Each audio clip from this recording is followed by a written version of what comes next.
অনেকে বড় লোক, আরামের বিছানায় ঘুমাও। ও আল্লাহ তুমি মাফ করিয়া দাও। ওই দুই পার্শ্বের মাটিকে আমার আল্লাহ ডাক দিয়া বলবে, রে কবরের মাটি, ওই নাফরমান বেনামাজিরে দুই পার্শ্ব থেকে জোরে জোরে চাপ দাও। এত জোরে দুই পার্শ্বের মাটি চাপ দিবে, পাথরের হাড়গুলো চুরমার হয়ে যাবে। একটা না, দুইটা না, 70 থেকে 99টা সাপের কামড়। ও যুবকেরা, ও বৃদ্ধ বাবাজিরা, ও পর্দার আড়ালের মারা, ও বোনেরা, ভালো করিয়া বুঝুন। 1500 বছর হয়ে গেল, আমার আল্লাহর কোরআনের ভুল কেউ প্রমাণ করতে পারে নাই। আর একদল বান্দা থাকবে কিয়ামত পর্যন্ত ওমরের চরিত্রের, এরা গুনাহ নিয়ে প্যান্ডেলে ঢুকবে।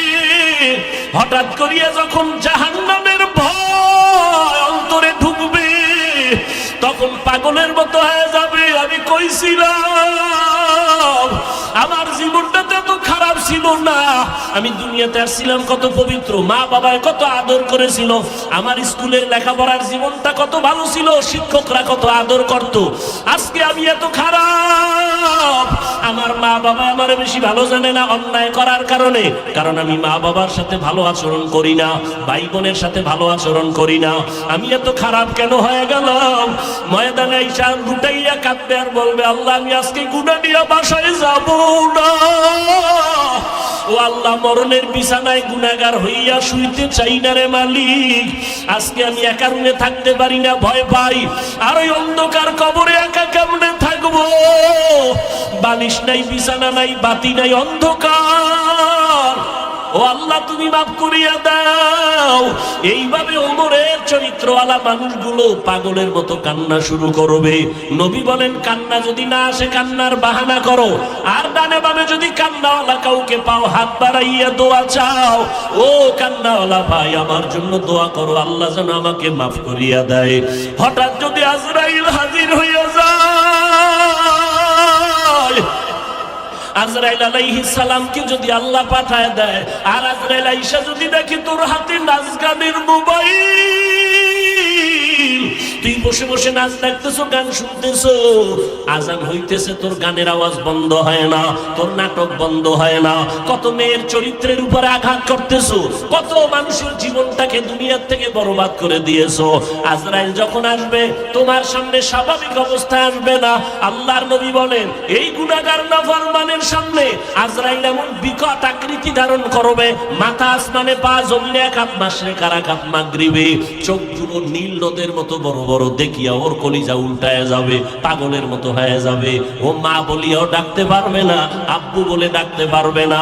আজরাইল আইসা রূহটা যখন ধরার জন্য শরীরের উপরে কদম রাখবে, রূহটা শরীরের জোড়ায় জোড়ায় জোড়ায় জোড়ায় পালাইতে থাকবে, বের হইতে চাইবে না। চরমনের জমিনে ঘুমান্ত সৈয়দ ইসহাক রাহমাতুল্লাহ আলাইহি বলতেন, লাঠির আগায় আলকাতরা মাখিয়া তুলার মধ্যে বাড়ি দিলে তুলাগুলো যেমন লাঠির মধ্যে চলে আসে, ওরে গুনাহগার জাহান্নামের আসামির যুবক, আজকে গুনার মজা পাইয়া, আজকে তুমি আমি টুপি মাথায় দিই, তোমার পায়ে ধরলাম, তোমার টুপি মাথায় দিতে ভাল লাগে না, তোমার কপাল এত খারাপ, নিজেও দাঁড়িয়ে রাখতে পারো না, যারা রাখে তাদেরও পছন্দ করো না, নিজেও নামাজ পড়ো না, যারা নামাজ পড়ে তাদেরও পছন্দ করো না, এত কপাল পোড়া তুমি কেমনে হইলা? নিজেও হালাল খাও না, যারা হালাল খায় তাদেরও তুমি পছন্দ করো না। আজরাইল যখন রূহটা টান দিবে, সাথে সাথে শরীরের রগগুলো সিরিয়া রূহটা হাতের মধ্যে চলে যাবে। আল্লাহর নবী বলেন, জ্যান্ত বকরির চামড়া খুললে যেমন কষ্ট, এর থেকে শতগুণ কষ্ট বেশি হবে বেনামাজির জান কবজের সময়। অনেক সময় যারা মরণের মানুষের পাশে থাকেন, দেখছেন বেনামাজির জান কবজের সময় চোখ উল্টায় যায়, হাত পা বাঁকা হয়ে যায়, এর মাত্র কারণ আজরাইলের দেখিয়া সহ্য করতে পারে নাই। নবী বলেন, ওর জন্য আমার মাওলা জাহান্নাম বানায় রাখছে, একটা জেলখানা বানায় রাখছেন। ওরে আল্লাহর দেওয়া পানি, আল্লাহর দেওয়া বাতাস, আমার মাওলার দেওয়া সূর্যের আলো, আমার আল্লাহর দেওয়া চাঁদের আলো, আমার আল্লাহর দেওয়া জমিনের ফসল খাইতেছো, আল্লাহর দেওয়া নদীর মাছ খাইতেছো, আল্লাহর এত কিছু নিয়ামত খাইয়া যারা আল্লাহর বিরোধিতা করবি, মানবি না, আলেম ওলামারা পাও ধরে ধরে নামাজের দাওয়াত দেয়, শুনবি না, এরপরও গালাগালি করবি। আল্লাহর নবী বলেন, আল্লাহ রাগ করিয়া বলে ফেরেশতা, ওই জাহান্নাম ওর জন্য বানায় রাখছি জেলখানা, আমার হুকুম মানে নাই। সরকারের নজরে আমরা জনগণ সব সমান, কিন্তু এরপর সরকার জেলখানা বানায় রাখছে, রাষ্ট্রের মধ্যে বালাখানাও বানায় রাখছে। জেলখানা কাদের জন্য? যারা সরকারের আইন অমান্য করবে তাদের জন্য জেলখানা, ওখানে রিমান্ডের মাইল দেওয়া হয়। আল্লাহ বলেন, আমার কাছে সব বান্দা মোহব্বতের, আমি আল্লাহ চাই না কেউ জাহান্নামে যাক। এই জন্য আমি আল্লাহ প্রত্যেকটা রাতের গভীর তৃতীয় ভাগে আমি প্রথম আসমানে আসি, আমি আমার বান্দার গুনাহ মাফ করার জন্য ডাকতে থাকি, আলা মিন মুস্তাগফিরিন ফাগফির আলা, আলা মিন মুস্তারজিকিন ফারজুকা। আমি আল্লাহ পাক ভোর রাত্রে আসি, প্রতিদিন প্রথম আসমানে আমি হাজির হয়ে যাই, আর আমি ডাকতে থাকি, রে গুনাহগারেরা তোরা কই? ওরে শয়তানের ধোকায় পড়িয়া যারা গুনাহ করেছো, ওরে তোর 30, 40, 50, 70 বছর হায়াতটারে গুনাহে যারা কাটাইছো, শয়তানের ধোকায় নামাজ পড়তে পারো নাই, শয়তানের ওয়াসওয়াসায় গুনাহ করেছো, আমি আল্লাহ হাজির, আমার কাছে উঠি একবার আল্লাহ বলিয়া ডাক দাও। আমি আল্লাহ তোমার গুনাহ মাফ করার জন্য হাজির হয়ে গেলাম। ওরে দুনিয়াতে তোমার অপরাধ যদি একটা হয়, এক ধরনের মামলা, যদি তুমি অপরাধ 2 লাইনে করো, 2 লাইনে 2 ধারায় মামলা, অপরাধ যদি 3 লাইনে করো, 3 ধারায় মামলা, এইভাবে কারো বিরুদ্ধে 10টা মামলা 10 ধারায়, কারো বিরুদ্ধে 30টা মামলা 30 ধারায়। 30 ধারার মামলার জন্য 30 বার হাজিরা দেওয়া লাগে এবং রায় 30 রকম হয়। কিন্তু আমার আল্লাহ বলেন, বান্দা তুই জিনার গুনাহ করছো, ধারা একটা, তুই মা বাবার সাথে বেয়াদবি করছো, ধারা আলাদা, কিন্তু আমার মাওলার কাছে এই ধারা কিন্তু গণনা নাই। তুই 30 বছর 50 বছর 70 বছর গুনাহ করিয়া পাহাড় বানাইছো, আরে বান্দা তুই যদি মাথা নত করিয়া একবার আমি আল্লাহকে আল্লাহ বলে ডাক দিয়া বলো, হে মালিক, আমার আমলনামায় গুনার গুনাহ, আমার গুনার কারণে হাত না পাক, আমার চোখ না পাক, আমার জিহ্বা না পাক, আমার অন্তর না পাক, আমার গুনার খবর আমার মা জানে না, আমার ভাই জানে না, আমার অপরাধের খবর আমার ঘরের কেউ জানে না। যদি আমার মা বাবায় জানতো আমি জিনা করি, আমার মা বাবায় লাথি মেরে তাড়ায় দিত। মা বাবা ভাই বোনেরা যদি জানতো আমি চুরি করি, আমার কেউ ভালো জানতো না। ও আল্লাহ, তুমি জানো, তুমি দেখছো, এরপরেও রাগ করিয়া পানি বন্ধ করো নাই, খানা বন্ধ করো নাই, গুনার কারণে রাগ করিয়া আমার সম্মানের চেয়ার থেকে তুমি ফালাইয়া দাও নাই, গুনার কারণে তুমি রাগ করিয়া বাতাস বন্ধ করো নাই, গুনার কারণে বেজার হইয়া তুমি সূর্যের আলো চাঁদের আলো বন্ধ করো নাই। ও আল্লাহ, আজকে আমি তোমার কাছে আসছি ক্ষমার জন্য। আল্লাহ বলেন, বান্দা তুই একদিন আর 2 দিন না, বছর বছর 70-80 বছর গুনাহ করিয়া বিশাল বড় পাহাড় নিয়ে যদি আমি মাওলার কাছে মাথা নত করিয়া মাসির মাথা বরাবর 1 ফোঁটা চোখের পানি ছেড়ে দিতে পারো, আমি আল্লাহর কাছে যদি দিলটা নরম করে মাওলারে ডাক দিয়ে বলো, আল্লাহ আর গুনাহ করব না, ওই জাহান্নামের আগুন সইতে পারবো না রে মালিক। ওরে ঘরের মধ্যে ঘুমাইতে গেলে মশারি টানায় ঘুমাই, মশার কামড়ে ঘুমানো যায় না। ও আল্লাহ, গুনাহ নিয়ে কবরে গেলে যে আযাব হবে সহ্য করতে পারবো না, কই পাবো মশারি? দুনিয়াতে সূর্যের গরম সইতে পারি না, রাতের বেলা সূর্য নাই, তারপরও ঘাম আর গরম, ফ্যানের বাতাস দিয়াও আমার ঘাম কমে না, গরম কমে না। আর গুনাহগার হইয়া কবরে গেলে জাহান্নামের আগুন, ওই জাহান্নামের আগুনের গরম কেমনে সহ্য করব আল্লাহ? আমি সইতে পারবো না। ও আল্লাহ, জাহান্নামের আযাব সহ্য করতে পারবো না। একটা বেতের বাড়ি কেউ দিলে আমি বরদাস্ত করতে পারি না। আল্লাহর নবী বলেন, গুনাহ নিয়ে যাওয়া ওই 2 পার্শ্বের মাটিকে আমার আল্লাহ ডাক দিয়া বলবে, রে কবরের মাটি, ওই নাফরমান বেনামাজির 2 পার্শ্ব থেকে জোরে জোরে চাপ দাও। এত জোরে 2 পার্শ্বের মাটি চাপ দিবে, পাথরের হাড়গুলো চুরমার হয়ে যাবে। একটা না, 2টা না, 70 থেকে 99টা সাপের কামড় ও যুবকেরা, ও বৃদ্ধ বাবাজিরা, ও পর্দার আড়ালের মারা, ও বোনেরা, ভালো করিয়া বুঝো। 1500 বছর হয়ে গেল আমার আল্লাহর কোরআনের ভুল কেউ প্রমাণ করতে পারে নাই। আজকেও যদি কোরআনের একটা ভুল কেউ বের করতে পারো রে বাবা, আমরা এখন দাড়ি কেটে ফেলবো, নামাজ বন্ধ করে দিব, প্যান্ট শার্ট টাই লাগাবো, কিন্তু আজও পর্যন্ত কোরআনের ভুল কেউ বের করতে পারে নাই। পারছে? বরং কোরআনের ভুল বের করতে গিয়া বহু বিধর্মীরা মুসলমান হয়ে গেছে, হয় নাই? মুসলমান হয়ে গেল। আল্লাহর কোরআন বলো, আল্লাহর সাক্ষী রেখে, আল্লাহর কোরআন সত্য না মিথ্যা? জবান খুলে বলো, সত্য না মিথ্যা? এ যুবকেরা জবাব দাও, পায়ে হাত রেখে বলছি। আমিও তো একটা যুবক, আমার মনেও তো চায় গান শুনি, কারণ গুনাহের আকর্ষণ আল্লাহ জন্মগতভাবে সবার মধ্যে দিয়ে রাখছেন। গুনাহ করার আকর্ষণ, নারীদের নাচ গান দেখলে আমার অন্তরও চায়, আমি দেখি, কিন্তু কন্ট্রোল করি, জাহান্নামের ভয়। টুপি মাথায় দিলে মাথা গরম হয়, তোমার থেকে বুদ্ধি মোটেও কমে নাই। তুমি তো কথা আবল তাবল বলো, আর আমরা 12টা মাস বয়ান করিয়াও তো একটা আবল তাবল কথা বলার চেষ্টা করি না। কোন কথার পরে কোন কথা বলবো এটা আমগো ডায়েরিতে লেখাও নাই। মাওলার কাছে ভরসা করে বসছি, কোন কথার পরে কোন কথা হবে আল্লাহ বলাইতেছেন, ওই কথাই বলতেছি। এরে যুবক, আল্লাহর গোলামেরা, ভালো করিয়া বুঝো, তোমাদের থেকে আমাদের মাথা নষ্ট হয় নাই। মনে করিও না গো সম্মান কম। বলো, একজনে দাঁড়ায় বলো, তোমরা যারা নবীরে মানো না আর আমরা যারা মানি, নবীর আদর্শ জবাই করেছো, বেঈমানের পা চাটা গোলাম হইয়া, চুল কাটিয়া ইন্দুর আর বান্দর হয়েছ। আমরা টুপি পরে থাকি 24 ঘন্টা, ঘুমের ঘরে গেল টুপি মাথায় দিয়ে বালিশে ঘুমাই। ও আল্লাহর বান্দা, তুমি বলতেছো মাথা গরম হয়, আমিও বুঝি, তারপরও কেন সারি না? রসুলের মোহাব্বত, দাড়ি রাখলে যৌবনের ভাব চলে যায়, তোমার থেকে কম বুঝি না, এরপরও কেন কাটি না? আল্লাহর আযাবের ভয়। এরে আল্লাহর বান্দারা, নামাজের সময় কি কষ্ট, ফজরের সময় শীতের মধ্যে উঠা নামাজ পড়া অনেক কষ্ট, ঠান্ডা পানি দিয়ে ওযু বানাইয়া নামাজ পড়তে কষ্ট, এরপরও নামাজ সারি না কেন? আল্লাহর আযাবের ভয়। মরণের পরে আযাব হবে, আল্লাহর কোরআনের আয়াত। এরে নবীর উম্মতের দল, তোমাদের থেকে মাথা মতেও নষ্ট হয় নাই। এরপর আবার তুমি একটু দেখো না তাকাইয়া, তোমার ডানে বামে কত যুবক জীবনে মাদ্রাসায় পড়ে নাই, জেনারেল লাইনে পড়েছে, স্কুলে পড়ে, কলেজে পড়ে, চাকরি করে। তোমার মতো যুবক, সাক্ষী দাও, 5 বেলার নামাজি আছে না নাই? তুমি বিবেকটাকে প্রশ্ন করো, তুমি কেন পারো না রে বাবা?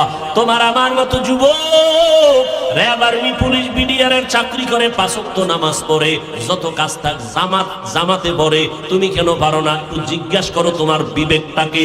তোমার মতো যুবক রাস্তায় গাড়ি চালায়, সময় মতো নামাজ পড়ে, তুমি কেন পারো না? তোমার মতো যুবক শ্রমিকের কাজ করে, হাড় ভাঙ্গা পরিশ্রম করে, রমাজানে একটা রোজাও ভাঙ্গে না, নাই?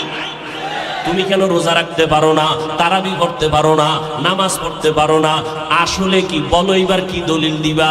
এতদিন তো হুজুরদের একটু চাইপা রাখছো, হুজুর পারা যায় না, এখন আমাকে জবাব দাও। তোমার মতো যুবক একই স্কুলে পড়ো, ও নামাজ পড়ে, তুমি পড়ো না।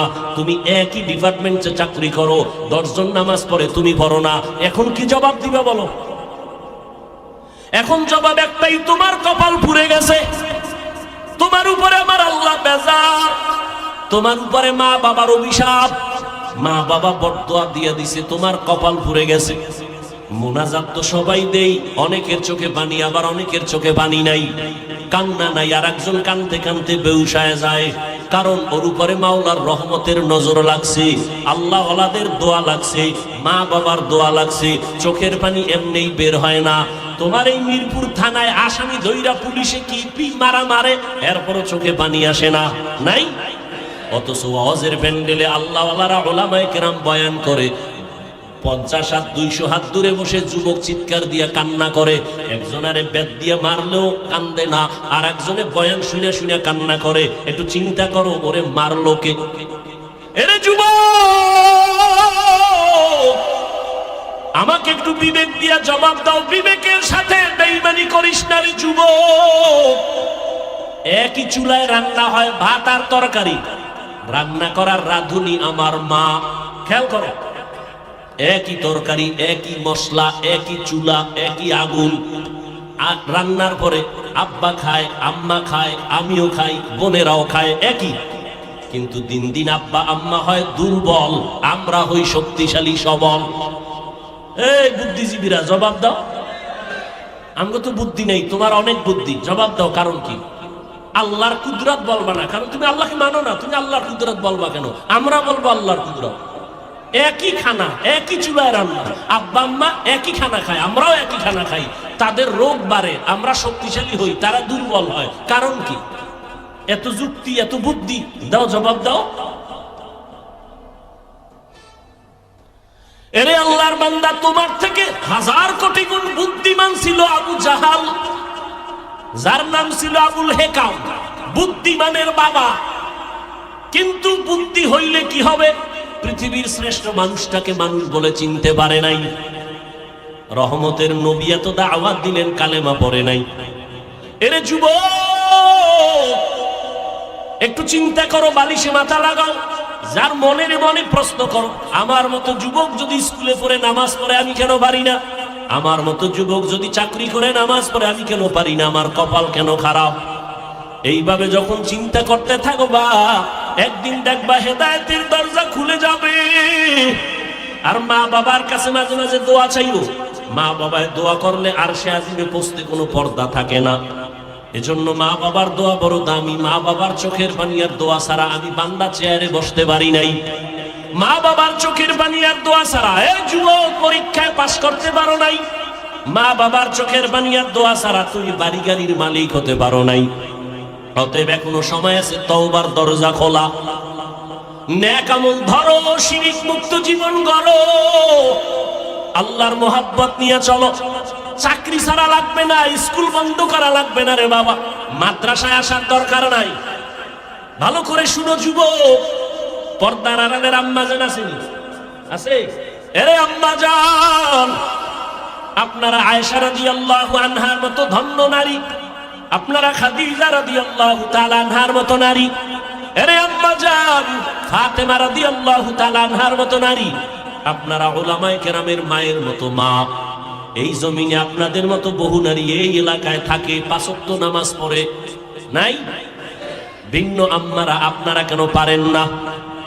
এরে আম্মাজান, ও যুবতী বোনেরা, তোমার মতো যুবতী বোন আজান হলে মাথায় কাপড় দিয়া 5 বেলার নামাজ পড়ে, এরকম যুবতী বোন আছে না নাই? তুমি কেন যুবকের চরিত্র নিয়ে সিনেমিনে খেলো, মোবাইলের মাধ্যমে চ্যাটিং করো? এক আল্লাহর বান্দা বহু দিন হয়ে গেছে বিয়া করে না। ছোট ভাই একদিন ডাক দিয়ে কয়, বয়স এত বেড়ে গেল ভাইজান, আপনি বিবাহ করেন না কেন? মা বোনেরা ভালো করে শুনেন, যুবকেরাও শুনো বাবা। বড় ভাই ডাক দিয়ে কয়, আমি বিবাহ করব, পছন্দের কোনো মেয়ে পাই না। ছোট ভাই বুঝতে পারছে, মনে হয় যেন সম্ভ্রান্ত পরিবারের মেয়ে লাগবে, একটু টাকাওয়ালা। ডানে বামে খোঁজ দিয়ে এক প্রস্তাব দিল, অমুক বাড়ির মেয়ে বড় ভালো। বড় ভাই বলে, না নিয়ে মেয়ে বিয়া করব না। বলে অনেক সুন্দরী, সুন্দরী চাই না তো কি চাও? হ্যাঁ, বড় ভাই বলে, আমি এমন একটা মেয়েকে বিয়া করতে চাই, আমার সীমানা প্রায় পারাইয়া যাইতেছে, বিবাহের বয়স অনেক আগেই হয়ে গেছে, করি না, কারণ আমি এমন একজন আল্লাহর বান্দি যুবতী মেয়ে চাই। ছোট ভাই বলে, কেমন মাইয়া চাও? কয়, আমি এমন একটা মেয়ে চাই, যেই মেয়ে আমার স্ত্রী হইয়া আমার হাতটা ধরে আমাকে জান্নাতের ভিতরে ঢুকায় দিবে, আমাকে জান্নাতের পথে নিবে। আর এমন একটা মেয়েকে বিয়া করব, যেই মেয়েটা আমাকে একটা পুত্র সন্তান উপহার দিবে, যেই সন্তানটা উম্মতের জান্নাতের পথ দেখাবে। ছোট ভাই কয়, তোমার কপালে বিয়া নাই। চলে গেল। এই বিয়া নিয়ে এখন আর কথা বলে না। কিন্তু বড় ভাই ডাক দিয়ে কয়, শোন, আমার অন্তরের নিয়ত যদি সঠিক হয়, ইনশাআল্লাহ আমি আজ না কাল এমন মেয়ে পেয়ে যাব, যদি আমার নিয়তে ভেজাল না থাকে। এভাবে ধৈর্য ধারণ করলেন। দীর্ঘ কিছুদিন পরে পার্শ্বে এক এলাকায় চলে গেল, শুনছে ওখানে এক আল্লাহওয়ালা আসছেন, বড় বুজুর্গ, দোয়া করলে কবুল হয়ে যায়। দোয়ার জন্য চলে গেল। গিয়া দেখে হুজুর মসজিদে ওজিফা পালন করে, আমলে আছেন।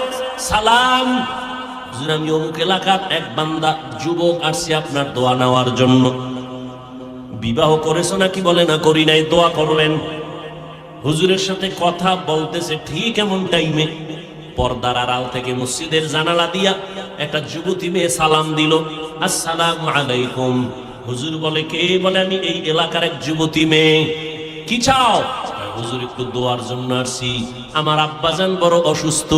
তাই নাকি? বলে হ্যাঁ। হুজুর ওখানে প্রায় সময় আসেন, মানুষকে দাওয়াত দেন, মসজিদে আমল করেন, মোটামুটি পরিচিত।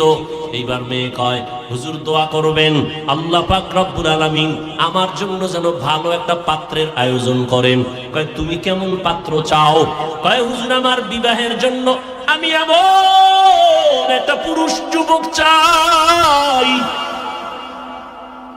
যেই যুবক আমার হাত ধরে আমাকে জান্নাতে নিবে এবং আমাকে এমন একটা পুত্র সন্তান উপহার দিবে আল্লাহর দয়ায়, যেই পুত্র সন্তান উম্মতের দায়িত্ব নিয়ে জান্নাতের পথ দেখাবে বাতিলের মোকাবেলায়।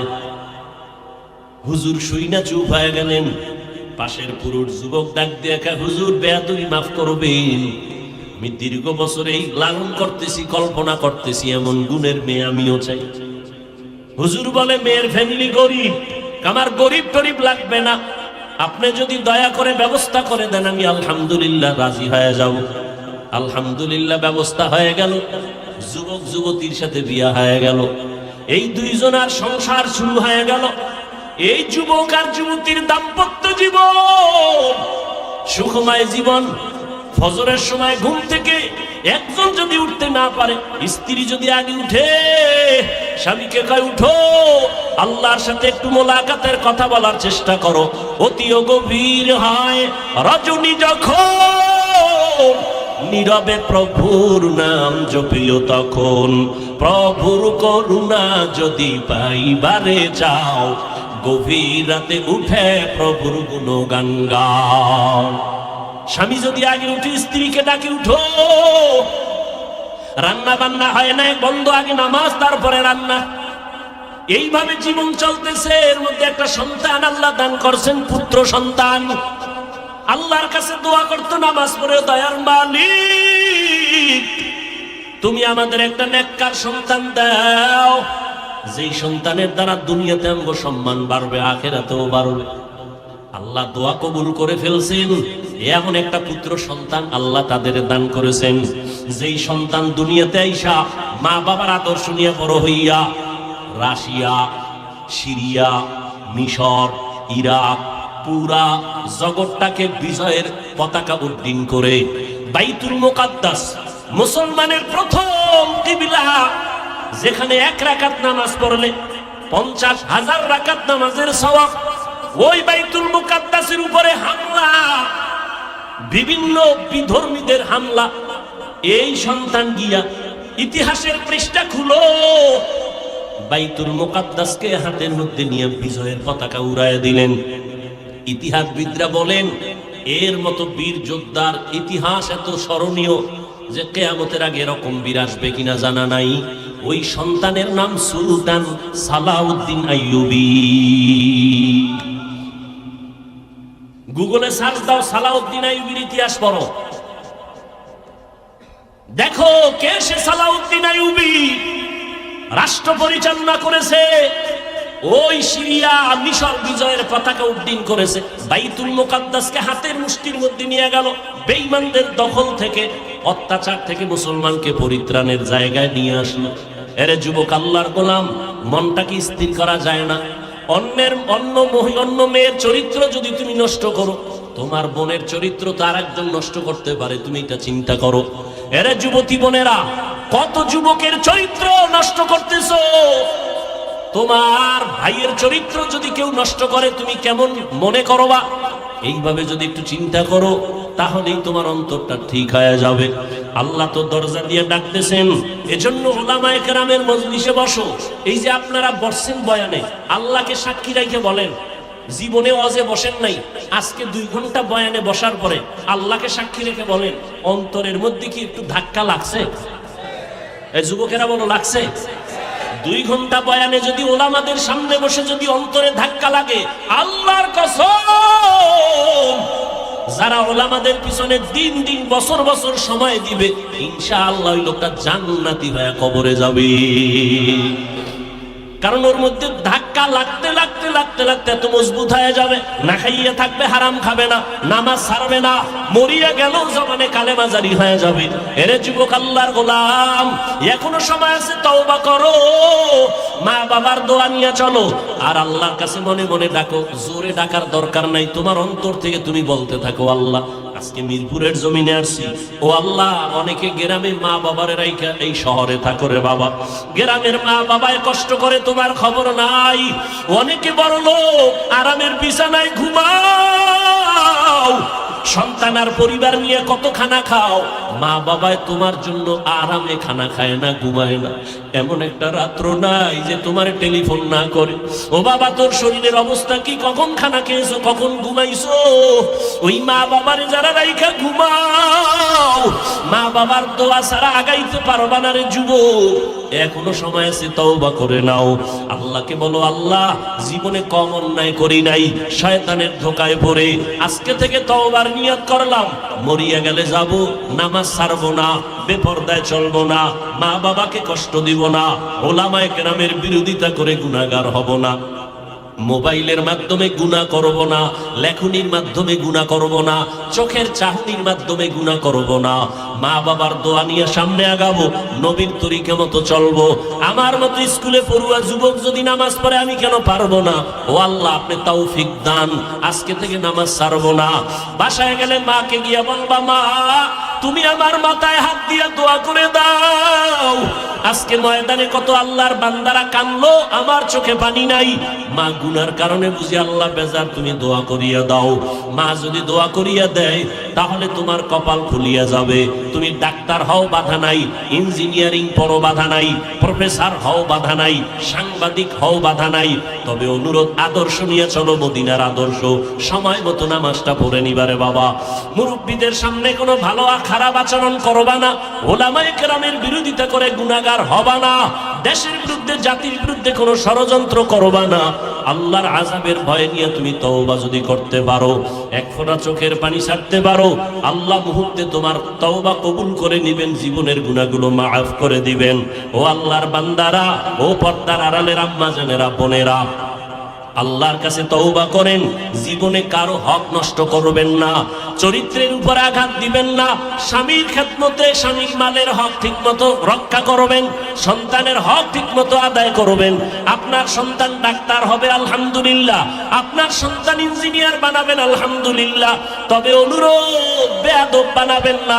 আপনার সন্তানের আচরণে যেন ওলামায়ে কেরাম কষ্ট না পায়, আপনার সন্তানের ব্যবহারে যেন এলাকার মুরব্বীরা কষ্ট না পায়, আপনার সন্তানের কারণে আপন বন্ধু বান্ধবরা যেন কষ্ট না পায়, বরং আপনার সন্তানকে এমন আদর্শ দিয়া যাবেন, সন্তানের ব্যবহারে সবাই দোয়া করবে, খুশি হয়ে যাবে, দিলে শান্তি লাগবে, এমন একটা সন্তান আদর্শ ডাক্তার বানায় যান, আদর্শ ইঞ্জিনিয়ার বানায় যাবেন।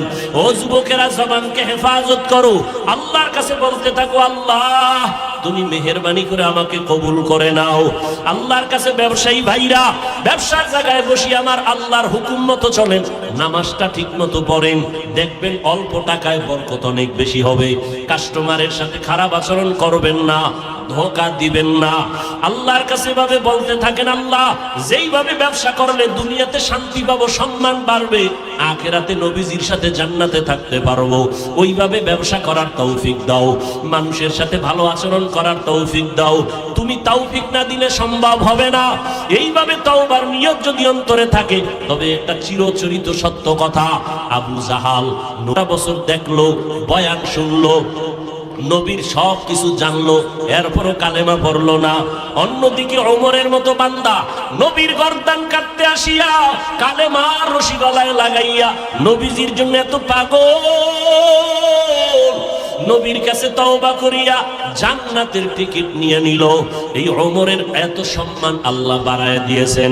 ঠিক কিয়ামত পর্যন্ত আবু জাহাল থাকবে না ঠিকই, কিন্তু আবু জাহালের কঠিন অন্তরের মতো কিছু অন্তরালা মানুষ জমিনে থাকবে। হাজারো বয়ানে তাদের দিলটা নরম হবে না, তওবা নসিব হবে না, বরং বয়ান শুনিয়া বাইরে গিয়া বিরোধিতা করবে, এই সমস্যা ওই সমস্যা, এই ভুল সেই ভুল, আসলে নিজের গুনার কথা একবারও চিন্তা করবে না। আর একদল বান্দা থাকবে কিয়ামত পর্যন্ত ওমরের চরিত্রের, এরা গুনাহ নিয়া প্যান্ডেলে ঢুকবে, হঠাৎ করিয়া যখন জাহান্নামের ভয় অন্তরে ঢুকবে তখন পাগলের মতো হয়ে যাবে। আমি কইছিলাম আমার জীবনটাতে তো খারাপ ছিল না, আমি দুনিয়াতে আসছিলাম কত পবিত্র, মা বাবায় কত আদর করেছিল, আমার স্কুলের লেখাপড়ার জীবনটা কত ভালো ছিল, শিক্ষকরা কত আদর করত, আজকে আমি এত খারাপ। আমার মা বাবা আমার বেশি ভালো জানে না অন্যায় করার কারণে, কারণ আমি মা বাবার সাথে ভালো আচরণ করি না, ভাই বোনের সাথে ভালো আচরণ করি না, আমি এত খারাপ কেন হয়ে গেলাম। ময়দানে ঈশা লুটাইয়া কাঁদবে আর বলবে, আল্লাহ আমি আজকে গুনাহ নিয়ে বাসায় যাব না। ও আল্লাহ, মরণের বিছানায় গুনাহগার হইয়া শুইতে চাই না রে মালিক, আজকে আমি একা রুমে থাকতে পারি না, ভয় পাই। আর ওই অন্ধকার কবরে একা কেমনে থাকবো, বালিশ নাই, বিছানা নাই, বাতি নাই, অন্ধকার। দুনিয়াতে আমি অন্ধকারে একা থাকতে পারি না, আমি কেমনে কবরে থাকবো রে আল্লাহ। আমি আর গুনাহ করব না, আর কারো হক নষ্ট করব না। আয় আল্লাহ, হাতের দিয়ে গুনাহ করব না, চোখের গুনাহ করব না, জবানের গুনাহ করব না।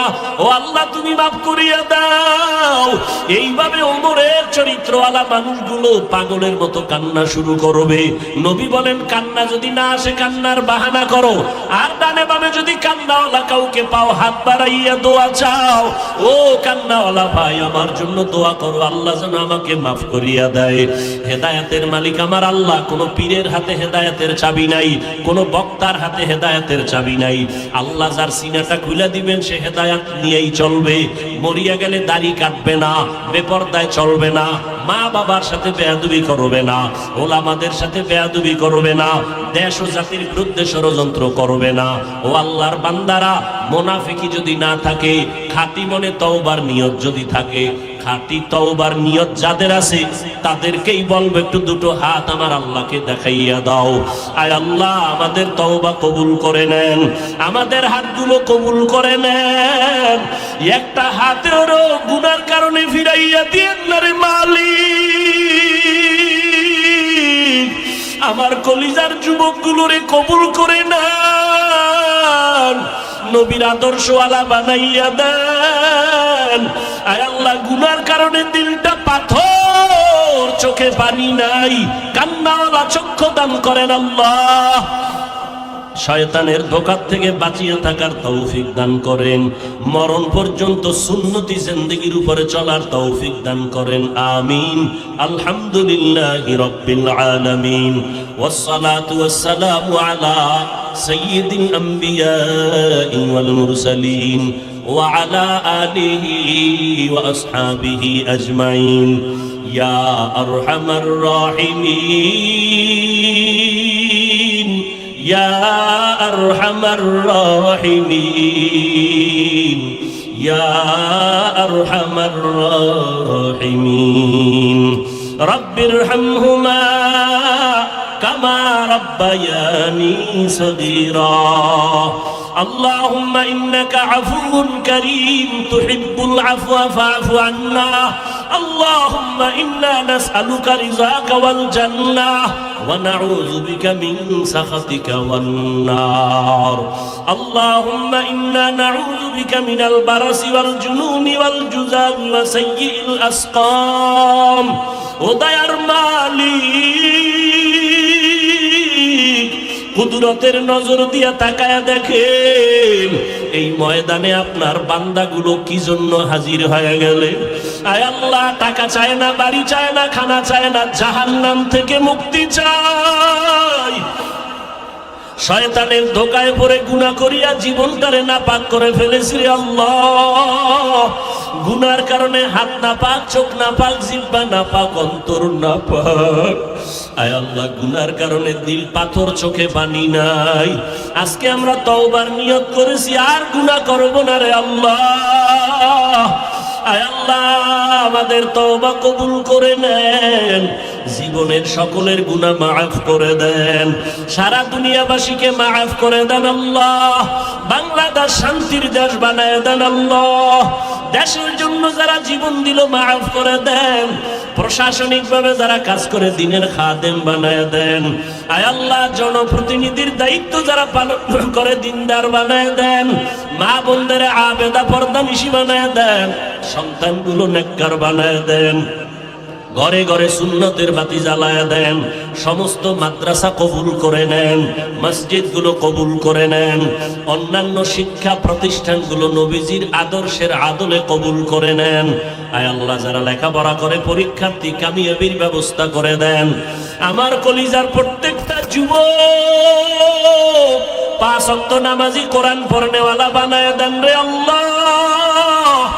মোবাইলের গুনাহের থেকে হেফাজত করেন, মোবাইলের গুনাহের থেকে হেফাজত করেন, মোবাইলের গুনাহের থেকে হেফাজত করেন। আয় আল্লাহ নবীজির আদর্শওয়ালা জিন্দেগি দান করেন। যারা ব্যবসা করে কামাই রুজি ব্যবসা চাকরিতে সবার হালাল ভাবে বরকত বাড়ায়া দেন, হারাম থেকে হেফাজত করেন, অভাবীদের অভাব দূর করে দেন, ঋণ আদায়ের ব্যবস্থা করে দেন আল্লাহ। আয় আল্লাহ আদরওয়ালা বিনয়ী জিন্দেগি দান করেন। আয় আল্লাহ নবীজির রওজায় গিয়া সালাম দেওয়ার তৌফিক দান করেন, বাইতুল্লাহর গিলাফ ধরে লাব্বাইক বলার তৌফিক দান করেন। আয় আল্লাহ যারা গিয়েছি বারবার যাওয়ার তৌফিক দান করেন। বাইতুল্লাহর গিলাফ ধরলে আর দেশের কথা মনে থাকে না রে মালিক, বারবার মনে চায় হাজিরা দেই। নবীজির রওজায় গেলে আর দুনিয়ার কোনো চিন্তা থাকে না। আয় আল্লাহ যারা যেতে পারে না তৌফিক দান করেন। ঘুমের ঘরেও হলে নবীর সাথে মুলাকাত করাইয়া দিয়েন। আয় আল্লাহ নবীজির মোহাব্বতে টুপি পরলাম, দাড়ি রাখলাম, পোশাক পরলাম, ওই নবীর আদর্শ এত সুন্দর, না জানি নবী কত সুন্দর। ঘুমের ঘরে নবীর সাথে মোলাকাত করাইয়া দিয়েন আল্লাহ। আমার ভাইদেরকে খালি ফিরাইয়া দিয়েন না। আয় আল্লাহ আমাদের জান মাল ইজ্জত, আমাদের আহাল পরিবার বাড়ি গাড়ির হেফাজত করেন আল্লাহ। আয় আল্লাহ মুখালিফের মুওয়াফিক বানায় দেন। আয় আল্লাহ বাতিলের মোকাবেলায় বিজয় দান করেন, উলামায়ে আহলে হকের বিজয় দান করেন, মিথ্যা মামলা থেকে চিরমুক্ত করে দেন আল্লাহ। উলামা তোলাবা উম্মতের অন্তরে ইজ্জত মুহাব্বত রহব বাড়ায় দেন। আয় আল্লাহ তাআলা দিলের নেক আশাগুলো পূরণ করে দেন। আয় আল্লাহ আমাদের সন্তানগুলো নেককার বানায় দেন। আয় আল্লাহ আদর্শ সন্তানের মা বাবা হওয়ার তৌফিক দান করেন। আয় আল্লাহ গুনাহের প্রতি ঘৃণা জমায়ে দেন, ইলম ও হিকমত আমলে বরকত বাড়ায় দেন, সারা দুনিয়ায় নিরাপদে খেদমতের জন্য কবুল করে নেন। আয় আল্লাহ আমরা যারা হাত তুলেছি জানি না কার মা নাই, কার বাবাও নাই, কারা জানি বাবা বলে ডাকতে পারে না, মা হারা বড় অসহায়। আয় আল্লাহ ওই কবর থেকে দোয়া চায় সন্তানেরা, ওই মা বাবার চেহারাটাও কি মনে পড়ে না? ওই মা বাবার জন্য কি মায়া হবে না রে সন্তান? যেই মা বাবার চোখের পানির কারণে তুমি আজকে টাকা পয়সার মালিক। মা বাবায় জীবনটা কষ্টে কষ্টে কাটাইয়া তোমাকে আমাকে মানুষ বানাইছেন। মাঝে মাঝে মায়ের মনে চাইতো বেদানা খাবে, টাকা নাই, কিনতে পারে নাই, খেতেও পারে নাই। অনেক বাবা মাঝে মাঝে ইলিশ মাছ দিয়া খানা খাইতে চাইতো, কিনতে পারে নাই, টাকার অভাবে খেতেও পারে নাই। আজকে সন্তানের ঘরে ফলের অভাব নাই, মাছের অভাব নাই। তোমার ওই ফল আর মাছ কে খাবে? ওই মা বাবায় তো কবরে পড়িয়া রইল। ওই মা বাবার জন্য কি একটু চোখের পানি ফেলতে পারো না রে নিষ্ঠুর? আল্লাহর কাছে বলো, আল্লাহ কান্নাওয়ালা চক্ষু দান করো। ওই মা বাবারে কবরে রাইখা কেমনে আরামে ঘুমাও। ও